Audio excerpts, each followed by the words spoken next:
నమస్తే. TRS party అధినేత కల్వకుంట్ల కవిత కాసేపటి క్రితమే జనసేన పార్టీ అధినేత అయినటువంటి పవన్ కళ్యాణ్ పైన తీవ్రమైనటువంటి విమర్శలు చేసింది. సో ముఖ్యంగా ఆయన మాట్లాడినటువంటి మాటలు చూస్తే పండ్లు రాలుతాయని చెప్పేసి గట్టిగా హెచ్చరించడం జరిగింది. సో రేపు తెలంగాణ ఆవిర్భావం దినోత్సవం సందర్భంగా తెలంగాణ ప్రాంతానికి వచ్చి తెలంగాణ ప్రాంతాల మధ్యలో తెలంగాణలో ఉన్నటువంటి ప్రజల మధ్యలో చిచ్చు రేపేందుకు పవన్ కళ్యాణ్ ప్రయత్నాలు చేస్తూ ఉన్నాడు.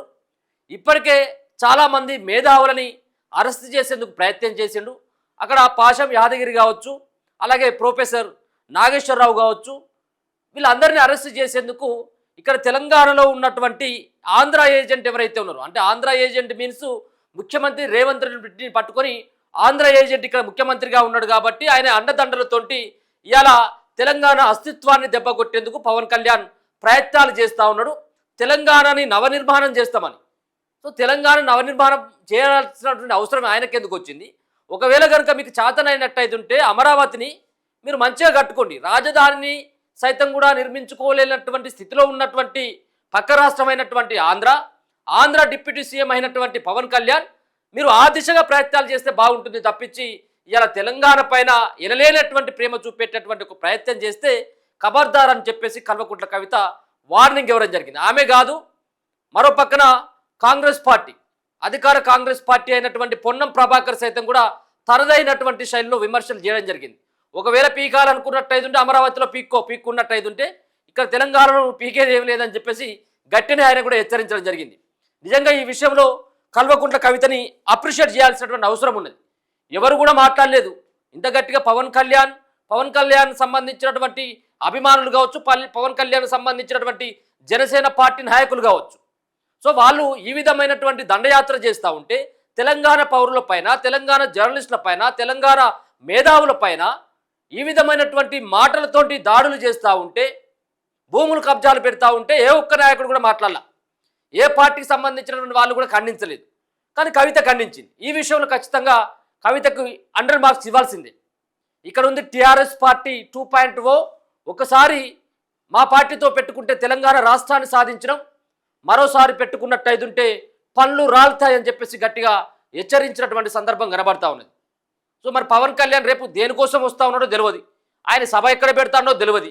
ఎంతమందిని తోటి సభ పెడతాడో తెలియదు. కేవలం విద్వేషాలు సృష్టించేందుకు తన పైన వచ్చినటువంటి అభియోగాలు ఏవైతే ఉన్నాయో వాటిని అన్నింటినీ పక్కదారి పట్టించేందుకు ఒక తెలంగాణ నవనిర్మాణం అన్నటువంటిది ఏదో స్లోగన్ ఇచ్చుకుంటూ ఆయన సభ పెట్టుకునేటువంటి ఒక ప్రయత్నం చేస్తూ ఉన్నాడు. ఇక వీళ్ళందరూ కూడా ఎగేసుకుని వస్తారు. ఇప్పుడు పవన్ కళ్యాణ్ అభిమానులు మా పవన్ కళ్యాణ్నే విమర్శిస్తారా అని. ఎవరైనా విమర్శిస్తాం, ఎందుకంటే మన రాష్ట్రం మనకుంది.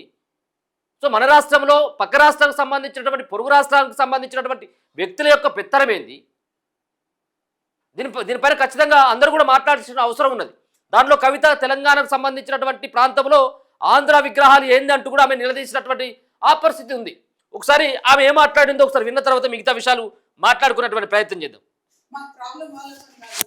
ప్రాబ్లం వల్ల మీళ్ళు వచ్చి మళ్ళా ఆంధ్ర రాజకీయ నాయకులు వచ్చి సెక్రటేరియట్లో గంట తిప్పుతామంటేనే మాకు ప్రాబ్లం.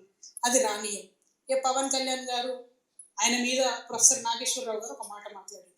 అట్లనే నిన్న మన పాషం యాదగిరి అన్న ఒక మాట మాట్లాడంగానే ఇక్కడ వాళ్ళ ఏజెంట్ ఉన్నాడు కాబట్టి ఆంధ్ర పోలీసు వాళ్ళు మా మేధావులు ఇంటికి వస్తుంది. ఇట్లా చేస్తే మాత్రం ఊరుకోం, క్వశ్చనే లేదు. మాకు అన్ని రైట్స్ ఉన్నాయి. మేము అనుకున్నది మేము ఖచ్చితంగా చెప్తాం. రాజకీయంగా దమ్ముంటే దాన్ని ఎదుర్కోండి.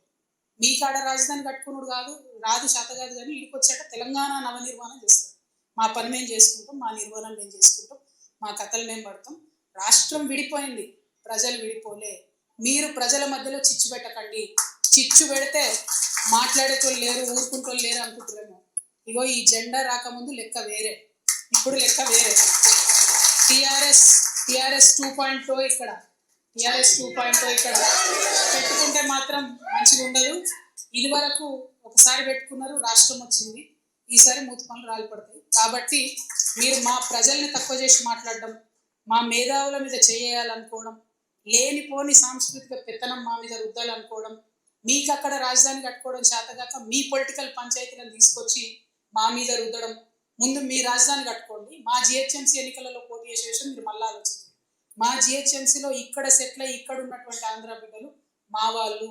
గత 12 ఏళ్ళుగా వాళ్ళని మేము కడుపులో పెట్టుకొని కాపాడుకున్నాం. ఇంకా ఏం చేసి మీరు మళ్ళా అనుకోవడం మీకు అక్కడ. కాబట్టి మీరు మా ప్రజల్ని తక్కువ చేసి మాట్లాడడం, మా మేధావుల మీద చేయాలనుకోవడం లేదు. ఒకసారి పెట్టుకున్నారు, రాష్ట్రం వచ్చింది, ఈసారి మూతి పనులు రాలి పడతాయి. కాబట్టి మీరు మా ప్రజల్ని తక్కువ చేసి మాట్లాడడం. సో ఒక మహిళ అయినప్పుడు కూడా ధైర్యంగా పవన్ కళ్యాణ్ సంబంధించినటువంటి పెట్టబోయేటువంటి సభ పైన కానీ సమావేశం పైన కానీ తనదైనటువంటి శైలిలో ఒక పార్టీకి అధ్యక్షురాలు కాబట్టి ఇంకో పార్టీ పక్క రాష్ట్ర పార్టీకి సంబంధించినటువంటి వ్యక్తుల పైన ఆ విధమైనటువంటి కామెంట్స్ నిజంగా కూడా చేయడం ఇది సబబైనటువంటి విషయమే. ఎందుకు అంటే సరే ఎవరైనా పార్టీలు పెట్టుకోవచ్చు, ఎవరైనా మీటింగ్లు పెట్టుకోవచ్చు, కానీ ఈ దశలో తెలంగాణ ఆవిర్భావ దినోత్సవం రోజునే ఇలా ఎందుకు పెట్టుకోవాల్సినటువంటి అవసరం ఉన్నది? తెలంగాణ వాళ్ళ యొక్క కన్ను మండుతున్నాయట. ఆ రోజు మాట్లాడినటువంటి పవన్ కళ్యాణ్ కోనసీమ కొబ్బరి తోటలు చూసి మొత్తం ఎండిపోతా ఉన్నాయట. ఇదంతా కూడా తెలంగాణ వాళ్ళ యొక్క కన్ను పడి దిష్టి తాకి అవన్నీ ఎండిపోతున్నాయని మాట్లాడాను. ఇక తెలంగాణ వచ్చిన తర్వాత ఉపవాస దీక్షలు చేసిండు. అంటే తెలంగాణ ఎందుకు వచ్చిందని, ఇక తెలంగాణ పైన ప్రేమ ఉన్నట్టు, ఈయన కొండగట్టు అంజనకి ఏదో చేసినట్టు, ఇక వీళ్ళంతా కూడా పవన్ కళ్యాణ్ అభిమానులంతా కూడా మొత్తం అంతా కూడా ఎగేసుకొని వస్తూ ఉంటారు. కాబట్టి ఆమె మాట్లాడింది, ఆమెతో పాటు పొన్నం ప్రభాకర్ సైతం కూడా మాట్లాడడం జరిగింది. మూతిపళ్ళు రాలగొడతా కట్టలు తెంచుకున్నటువంటి కవిత కోపం, తెలంగాణ రాజకీయాల్లో సరికొత్త వేడి పుట్టిస్తూ తెలంగాణ రక్షణ సేన టీఆర్ఎస్ అధినేత కల్వకుంట్ల కవిత అత్యంత సంచలన కామెంట్ చేశారు. బంజారాహిల్స్లోని పార్టీ కార్యాలయంలో జరిగిన తెలంగాణ ఉద్యమకారుల ఆకాంక్షల సాధన రౌండ్ టేబుల్ సమావేశంలో ఆమె ముఖ్య అతిథిగా ప్రసంగించారు. ఈ సందర్భంగా కాంగ్రెస్ ప్రభుత్వం, ఏపీ అధికార కూటమి నేతలపై ఆమె నిప్పులు చెరిగారు. నేను మొండిదాన్ని, మీరు అనుకున్నంత మంచిదాన్ని కాదు. మేము అధికారంలోకి రాగానే ఇక్కడున్న ఆంధ్ర నాయకుల విగ్రహాలు పగలగొట్టి ఆంధ్రాకు పార్సల్ పంపిస్తాం. మా అస్తిత్వంపై దాడి చేస్తూ మీ సంస్కృతిని మాపై రుద్దుదామంటే చూస్తూ ఊరుకోమని కల్వకుంట్ల కవిత ఘాటు వ్యాఖ్యలు చేయడం జరిగింది. సో తెలంగాణకు సంబంధించినటువంటి విగ్రహాలు కాకుండా ఆంధ్ర విగ్రహాలు పెట్టి ఆంధ్ర పెత్తానం ఇక్కడ ఏంటి అంటూ నిలదీయడం జరిగింది. తమ పార్టీ అధికారంలోకి వస్తే ఖచ్చితంగా ఈ విగ్రహాలని తీసేసి ఆంధ్రాకి పార్సల్ చేస్తామని చెప్పడం జరిగింది. కానీ ఇక్కడ ఉన్నటువంటి వాళ్ళకి ఆ సోయి లేదు. ఇప్పుడున్నటువంటి ప్రభుత్వంలో కానీ గతంలో ఉన్నటువంటి కవిత కూడా వాళ్ళ నాయన ఉన్నటువంటి ముఖ్యమంత్రిగా పనిచేస్తున్నటువంటి ఆ సందర్భంలో కూడా ఆంధ్రాకు సంబంధించినటువంటి నాయకుల యొక్క విగ్రహాలు వెలిసినాయి. మరి ఆ రోజు ఏమని లేదు. సరే ఈ రోజు కొత్తగా పార్టీ పెట్టింది కాబట్టి సరే ఆమెదైనటువంటి శైలిలో విమర్శలు చేస్తూ ఉన్నది, అది రెండో అంశం అనుకోండి. సరే ఇప్పుడున్నటువంటి రేవంత్ రెడ్డి ఇలా టీడీపీ సంబంధించినటువంటి పార్టీ ఎప్పుడో 20 ఏళ్ల కింద చనిపోయినటువంటి 20-25 ఏళ్ల కింద చనిపోయినటువంటి ఎన్టీఆర్ బొమ్మను తీసుకొని వచ్చి పెడతాడు. ఇక రోషాయ విగ్రహం పెడతాడు. దాని తర్వాత ఇంకా వైఎస్ రాజశేఖర రెడ్డి విగ్రహం పెడతాడు. వైఎస్ రాజశేఖర రెడ్డి అయితే తెలంగాణకి ₹1 కూడా ఇవ్వని, ఏం చేసుకుంటావో చేసుకో, నీ ముఖం ఎక్కడ పెట్టుకుంటావో పెట్టుకో రాజేంద్ర అని చెప్పేసి ఈటల రాజేందర్ని ఇండియా అసెంబ్లీలో అవమానించేటువంటి తీరుగా ఆయన మాట్లాడడం జరిగింది. ఆయన విగ్రహం పెడతాడు. తెలంగాణకి అడ్డుపడ్డటువంటి రోషాయ విగ్రహాన్ని ఇక్కడ తీసుకొచ్చి పెడతారు. ఎన్టీఆర్ విగ్రహాన్ని పెడతాడు. వీళ్ళు ఏం చేసిందంటే ఇలా ఐక్యతను తీసుకొచ్చిండు, బీసీలను గుర్తించడు కాబట్టి ఎన్టీఆర్ విగ్రహం ఉండాల్సిందే. వాళ్ళ రాజకీయ ప్రయోజనాల కోసం వాళ్ళు ఆ స్లోగన్ వాడుకున్నారు, ఆ విధమైనటువంటి కార్డును వాడుకున్నారు వాళ్ళు. ఇప్పుడు వాళ్ళు ఎప్పుడో చేసిందని చెప్పేసి ఇప్పుడు తీసుకొని వచ్చి విగ్రహాలు పెడతావు. మరి పివి నరసింహారావు యొక్క విగ్రహాలు ఎందుకు లేవు? గద్దరన్న విగ్రహాలు ఎందుకు లేవు? దీనిపైన కూడా మాట్లాడాలి కదా. సో మొత్తానికి ఆమె అధికారంలోకి వచ్చిన తర్వాత ఆంధ్ర నాయకుల విగ్రహాలు పెట్టినటువంటి ఏవైతే ఉన్నాయో వాటన్నిటి కూడా ఊడబిక్కేస్తామని చెప్పింది. మూతిపళ్ళు రాలుతాయని కూడా మాట్లాడింది. తెలంగాణ అస్తిత్వాన్ని కాపాడుకోవడమే తమ ప్రధాన లక్ష్యమని కవిత స్పష్టం చేశారు. ఇది టీఆర్ఎస్ 2.0, మాతో పెట్టుకుంటే మంచిగా ఉండదు, ఒకసారి పెట్టుకుంటేనే తెలంగాణ తెచ్చుకున్నాం, మళ్ళీ మా జోలికి వస్తే మూతిపళ్ళు రాలుతాయని హెచ్చరించారు. తెలంగాణలో ప్రస్తుతం ఆంధ్ర రాజకీయ నాయకుల ఏజెంటు తెలంగాణ ముఖ్యమంత్రి ఉన్నాడని, అందునే ఇక్కడ ఆంధ్ర నాయకుల విగ్రహాలు పెడుతూ ఇష్టం వచ్చినట్లు మాట్లాడుతున్నారని ఆరోపించారు. ఇదేదో యాదృచ్ఛికంగా జరుగుతున్నది కాదు, ఒక కుట్ర ప్రకారం మన అస్తిత్వంపై దాడి చేస్తున్నారు. ప్రొఫెసర్ నాగేశ్వర్ అలాగే యాదగిరి లాంటి మేధావులు మాట్లాడితే ఆంధ్ర పోలీసులు వచ్చి ఎదురుదాడి చేస్తున్నారని చెప్పారు. పవన్ కళ్యాణ్ లోకేష్లపై కూడా ఘాటు విమర్శలు చేసింది. రాష్ట్రం ఏర్పడి 13 ఏళ్ళు అవుతున్నా ఆంధ్రాలో రాజధాని కట్టుకోవడం చేతకాక ప్రజలను డైవర్ట్ చేయడానికి ఇక్కడ డ్రామాలు చేస్తున్నారు. టీడీపీ జనసేన కూటమి అసెంబ్లీలో కాకుండా పార్లమెంటు రాజధాని తీర్మానం చేయించుకుంటే జగన్ మావిగన్ పేరుతో పొలిటికల్ బాంబు వేశారు. రాజధాని నిర్మాణంలో వీరు పూర్తిగా ఫెయిల్ అయ్యారు. పవన్ కళ్యాణ్ తెలంగాణలో నవనిర్మాణ సభ పెట్టే ముందు తెలంగాణ ప్రజలకు క్షమాపణ చెప్పాలని డిమాండ్ చేశారు. మరోవైపు రాష్ట్రంలో కాంగ్రెస్ ప్రభుత్వం అధికారంలోకి వచ్చి 2.5 ఏళ్లు గడిచిన ఉద్యమకారుల ఆకాంక్షలు నెరవేర్చలేదని కవిత విమర్శించారు.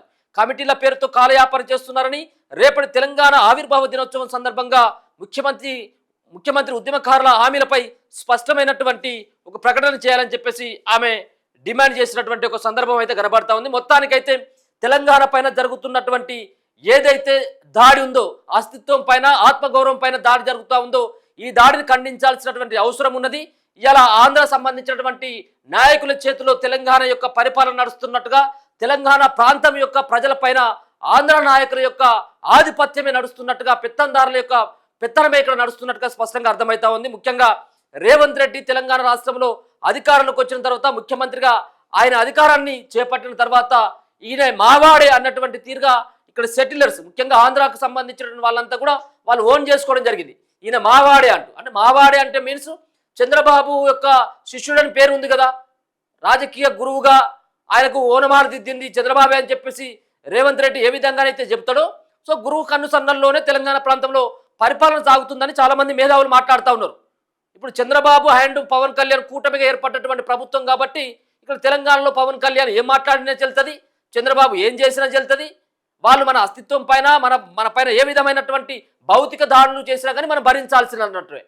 వాళ్ళ సంబంధించినటువంటి రాష్ట్రంలో పరిపాలన చేత కాదు, ఒక రాజధాని నిర్మించుకోలేనటువంటి స్థితిలో ఉండి ఇలా తెలంగాణ ప్రాంతంలో ఉన్నటువంటి అన్నిటిపైన విమర్శలే, భాష పైన, యాస పైన, ఉద్యమం పైన, పాట పైన, ఆట పైన, ఈడున్నటువంటి ప్రజల పైన కూడా ఒక అవమానించే తీరుగా వాళ్ళ యొక్క ప్రవర్తన కనపడతా ఉన్నది. వీటిని ఎందుకు సాధించాలా?